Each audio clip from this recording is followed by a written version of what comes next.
हरे कृष्णा, राधे राधे। वैशाख मास हिंदू पंचांग के अनुसार वर्ष का दूसरा महीना है। यह माह अत्यंत पुण्यदायक और शुभ माना जाता है। इस मास में गंगा उपासना, वरुथनी एकादशी, मोहिनी एकादशी, अक्षय तृतीया, वैशाख पूर्णिमा तथा बुद्ध पूर्णिमा जैसे अनेक व्रत और पर्व आते हैं। धर्म ग्रंथों और पुराणों में भी वैशाख मास की महिमा का विस्तार से वर्णन मिलता है। आज से हम आपके लिए प्रतिदिन वैशाख मास की दिव्य कथाएं प्रस्तुत करेंगे। उससे पहले आइए जानते हैं इस मास का महत्व और इसमें आने वाले प्रमुख पर्वों की जानकारी।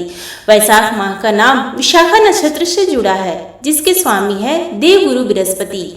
इसी कारण यह महीना धर्म, दान और तप के लिए सबसे श्रेष्ठ माना जाता है। पीपल और केले के वृक्ष की पूजा, ब्रह्म मुहूर्त में स्नान और जलदान इस मास के विशेष कर्म है। शास्त्रों में कहा गया है कि जैसे विद्याओं में वेद, मंत्रों में ओंकार, वृक्षों में कल्प वृक्ष, गौओं में कामधेनु, देवों में श्री विष्णु और रत्नों में कौस्तुभ मणि श्रेष्ठ है, वैसे ही महीनों में वैशाख मास सबसे उत्तम है। एक कथा के अनुसार जब राजा अम्बरीश गंगा तीर्थ की ओर प्रस्थान कर रहे थे तो मार्ग में उन्हें देवर्षि नारद जी मिले। उन्होंने राजा को बताया कि ब्रह्मा जी ने समय के प्रारंभ में वैशाख मास को सर्वश्रेष्ठ घोषित किया था, क्योंकि यह सभी प्राणियों की मनोकामनाओं को पूर्ण करने वाला है। इस मास में प्रातः सूर्योदय से पहले स्नान करना अत्यंत पुण्यदायक माना गया है, क्योंकि पुराणों के अनुसार वैशाख में जल में सभी देवता वास करते हैं। जल दान, छाया दान, प्याऊ की स्थापना, चप्पल का दान आदि कर्म तप्त मौसम में राहत देने वाले कार्य हैं और इनसे विशेष पुण्य की प्राप्ति होती है। इस मास में संयम, सेवा, स्वाध्याय और शक्ति का पालन करना अत्यंत आवश्यक माना गया है। वैशाख स्नान करते समय इस प्रकार भगवान मधुसूदन से प्रार्थना करें, हे मधुसूदन, मैं प्रातः काल वैशाख मास का पवित्र स्नान कर रही हूँ। जब सूर्य मेष राशि में स्थित है, कृपया मेरे इस पुण्य कर्म को स्वीकार करें और मुझे आशीर्वाद दे। इसके पश्चात सूर्य देव को अर्घ्य अर्पित करें और कहें, हे सूर्य देव, मैं वैशाख की इस सुबह औपचारिक रूप से आपको अर्घ्य अर्पण कर रही हूँ, कृपया इसे स्वीकार करें।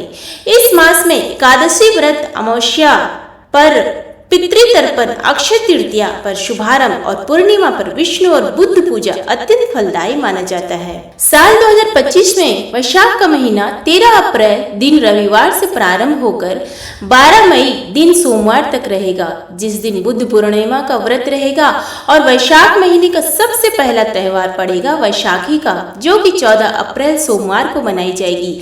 16 अप्रैल दिन बुधवार को संकष्टी गणेश चतुर्थी, 24 अप्रैल गुरुवार के दिन वरुथनी एकादशी, 25 अप्रैल दिन शुक्रवार को प्रदोष व्रत रहेगा, 26 अप्रैल दिन शनिवार को मासिक शिवरात्रि का व्रत, 27 अप्रैल दिन रविवार को वैशाख अमावस्या, 29 अप्रैल दिन मंगलवार को परशुराम जयंती, 30 अप्रैल बुधवार के दिन रोहिणी व्रत और अक्षय तृतीया का पर्व मनाया जाएगा। 1 मई दिन गुरुवार को व्रत चतुर्थी का व्रत रहेगा। 3 मई दिन शनिवार को गंगा सप्तमी का व्रत रहेगा। 5 मई दिन सोमवार को मां बगलामुखी जयंती मनाई जाएगी। 6 मई दिन मंगलवार को सीता नवमी, 8 मई दिन गुरुवार को मोहिनी एकादशी का व्रत रहेगा।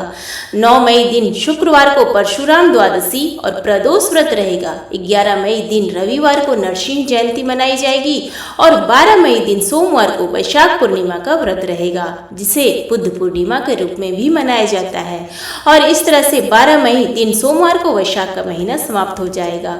अब सुनते हैं आज के महात्म्य की कथा। भगवान नारायण नरश्रेष्ठ नर देवी सरस्वती तथा महर्षि वेद व्यास को नमस्कार करके भगवान की विजय कथा से परिपूर्ण इतिहास पुराण आदि का पाठ करना चाहिए। श्री सूत जी कहते हैं, राजा अम्बरीश ने परमेष्ठी ब्रह्मा के पुत्र देवर्षि नारद से पुण्यमय वैशाख मास का महात्म्य इस प्रकार पूछा। हे ब्राह्मण, मैंने आपसे सभी महीनों का महात्म्य सुना। उस समय आपने यह कहा था कि सब महीनों में वैशाख मास श्रेष्ठ है, इसलिए यह बताने की कृपा करें कि वैशाख मास क्यों भगवान विष्णु को प्रिय है और उस समय कौन कौन से धर्म भगवान विष्णु के लिए प्रीतिकारक है। नारद जी ने कहा, वैशाख मास को ब्रह्मा जी ने सब मासों में उत्तम सिद्ध किया है। वह माता की भांति सब जीवों को सदा अभिष्ट वस्तु प्रदान करने वाला है। धर्म, यज्ञ, क्रिया और और तपस्या का सार है, संपूर्ण देवताओं द्वारा पूजित है। जैसे विद्याओं में वेद विद्या, मंत्रों में प्रणव, वृक्षों में कल्प वृक्ष, धेनुओं में कामधेनु, देवताओं में विष्णु, वर्णों में ब्राह्मण, प्रिय वस्तुओं में प्राण, नदियों में गंगा जी, तेजों में सूर्य, अस्त्र शस्त्रों में चक्र, धातुओं में सुवर्ण, वैष्णवों में शिव तथा रत्नों में कौस्तुभ मणि है, उसी प्रकार धर्म के साधनभूत महीनों में वैशाख मास सबसे उत्तम है। संसार में इसके समान भगवान को विष्णु को प्रसन्न करने वाला दूसरा कोई मास नहीं है। जो वैशाख मास में सूर्योदय से पहले स्नान करता है उससे भगवान विष्णु निरंतर प्रीति करते हैं। पाप तभी तक गरजते हैं जब तक जीव वैशाख मास में प्रातः काल स्नान नहीं करते। हे राजन, वैशाख के महीने में सब तीर्थ आदि देवता तीर्थ के अतिरिक्त बाहर के जल में भी सदैव स्थित रहते हैं। भगवान विष्णु की आज्ञा से मनुष्यों का कल्याण करने के लिए वे सूर्योदय से लेकर 6 दंड के भीतर तक वहां मौजूद रहते हैं। वैशाख के समान कोई मास नहीं है, सतयुग के समान कोई युग नहीं है, वेद के समान कोई शास्त्र नहीं है और गंगा जी के समान कोई तीर्थ नहीं है, जल के समान दान नहीं है, खेती के समान धन नहीं है और जीवन से बढ़कर कोई लाभ नहीं है। उपवास के समान कोई तप नहीं, दान से बढ़कर कोई सुख नहीं, दया के समान धर्म नहीं, धर्म के समान मित्र नहीं, सत्य के समान यश नहीं, आरोग्य के समान उन्नति नहीं, भगवान विष्णु से बढ़कर कोई रक्षक नहीं और वैशाख मास के समान संसार में कोई पवित्र मास नहीं, ऐसा विद्वान पुरुषों का मत है। वैशाख श्रेष्ठ मास है और शेषशायी भगवान विष्णु को सदा प्रिय है। सब दानों से जो पुण्य होता है और सब तीर्थों में जो फल होता है उसी को मनुष्य वैशाख मास में केवल जलदान करके प्राप्त कर लेता है। जो जलदान में असमर्थ है ऐसे ऐश्वर्य की अभिलाषा रखने वाले पुरुष को उचित है कि वह दूसरों की प्रबोध करे, दूसरे को जलदान का महत्व समझाए। यह सब दानों से बढ़कर हितकारी है। जो मनुष्य वैशाख में सड़क पर यात्रियों के लिए प्याऊ लगाता है वह विष्णु लोक में प्रतिष्ठित होता है। हे नृपश्रेष्ठ, प्रपादान पौंसला या प्याऊ देवताओं, पितरों तथा ऋषियों को अत्यंत प्रीति देने वाला है। जिसने प्याऊ लगाकर रास्ते के थके मांदे मनुष्यों को संतुष्ट किया है उसने ब्रह्मा, विष्णु और शिव आदि देवताओं को संतुष्ट कर लिया है। हे राजन, वैशाख मास में जल की इच्छा रखने वाले को जल, छाया चाहने वालों को छाता, पंखे की इच्छा रखने वालों को पंखा देना चाहिए।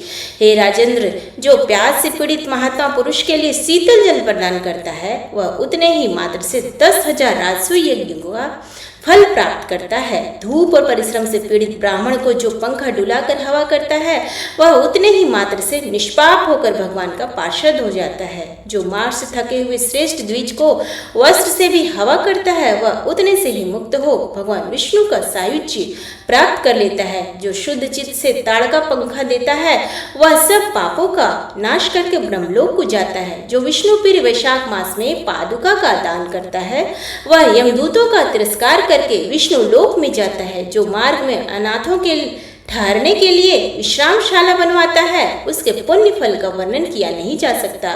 मध्याह्न में आए हुए ब्राह्मण अतिथि को यदि कोई भोजन दे दे तो उसके फल का अंत नहीं है। हे राजन, अन्नदान मनुष्यों को तत्काल तृप्त करने वाला है, इसलिए संसार में अन्न के समान कोई दान नहीं है। जो मनुष्य मार्ग के थके हुए ब्राह्मण के लिए आश्रय देता है उसके पुण्य फल का वर्णन किया नहीं जा सकता। हे भोपाल, जो अन्नदाता है वह माता पिता आदि का भी विस्मरण करा देता है, इसलिए तीनों लोकों के निवासी अन्नदान की ही प्रशंसा करते हैं। माता और पिता केवल जन्म के हेतु है, पर जो अन्न देकर पालन करता है मनीषी पुरुष इस लोक में उसी को पिता करते हैं।